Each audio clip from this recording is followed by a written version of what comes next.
အလွန်ကိုအရသာကောင်းမွန်တဲ့နတ်သုတ်တာတွေကိုရွှေခွဲနဲ့ထဲပြီးတော့ဘုန်းကြီးတို့ဘုရားလောင်းတော်ကြီးသင်္ခပုံနာရှိတဲ့အရာကိုရောက်လာပြီးတော့ตาရတဲ့ကိုตาရတဲ့အတန်နဲ့ကိုထင်ရှားပြပြီးတော့အသင်ပုံနာသင်ဟာပင်မကြီးစွာနဲ့အစာဟာရဖြတ်ပြီးတော့ကူးနေတာကြာပါပြီအဲ့တော့ဒါလေးကိုစားပါလို့ဆိုပြီးတော့ဘုရားလောင်းတော်သင်္ခပုံနာကြီးကိုနတ်သုတ်တာတွေကျွေးတာကျွေးတဲ့အခါကျတော့သင်္ခပုံနာကနတ်သမီးသင်ရဲ့အစားအစာကိုငါမစားလို့ဘူးတဲ့ငါဟာဥပုပ်ဆောက်တည်ထားတဲ့သူတဲ့မဏိမေခလာနတ်သမီးကအသင်ပုံနာသင်ရဲ့အကျိုးအတွက်ဒီသမုဒ္ဒရာကိုငါရောက်လာတာဖြစ်ပါတယ်ငါမှစားတရားတောက်เสียအိယာနေရဆင်မြင့်စားတဲ့စီးစိမ်ဥစ္စာတွေငါရှိမှပြည့်ပြည့်စုံစုံအကုန်လုံးရှိပါတယ်အဲ့တော့သင်လိုချင်တာကိုဒါပြောပါငါအလုံးလုပ်ပေးနိုင်ပါတယ်လို့ပြောတာတာမန်လောဘကြီးတဲ့လူဆိုလို့ရှိရင်ဘုန်းကြီးတို့ပြေးတိုင်းဟာစိတ်တွေပေးပါရွှေတွေပေးပါငါတောင်းမှာပေါ့ဘုရားလောင်းတော်ကြီးကတော့လောဘတဏှာကိုခွာနိုင်သမျှခွာပြီးတော့လှူနိုင်သမျှလှူနေတဲ့လူဆိုတော့အလောင်းတော်ကြီးပါရမီစုနေတာဆိုတော့ဘာမှမတောင်းသေးပဲနဲ့နတ်သမီးကိုမေးတယ်မဏိမေခလာနတ်သမီးသင်ငါကိုလိုချင်တာတွေပေးမယ်ဆိုတာတော့ဟုတ်ပါပြီ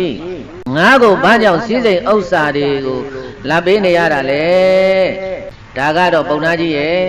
သင်ရဲ့ကုသိုလ်ကောင်းမှုပါပဲ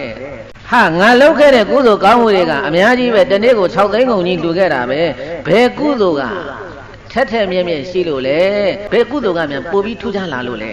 ဆိုတဲ့အခါကျတော့မှအဲ့ဒီမှာမဏိမေခလာနတ်သမီးကရှင်းပြတာဘုံနာကြီးတဲ့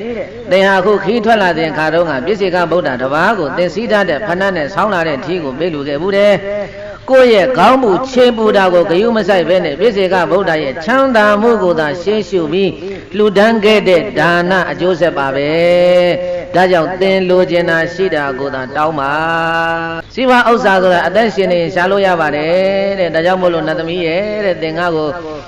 ကဲမယ်ဆိုရင်လည်းပဲလေတစ်စင်းသာပေးပါတော့ကွယ်လို့တောင်းတော့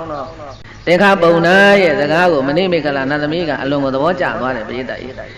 လောဘတဏှာတတ်မဲ့ခြင်းမရှိတဲ့သင်္ခပုံနာရဲ့စိတ်ဓာတ်ကိုလည်းပဲ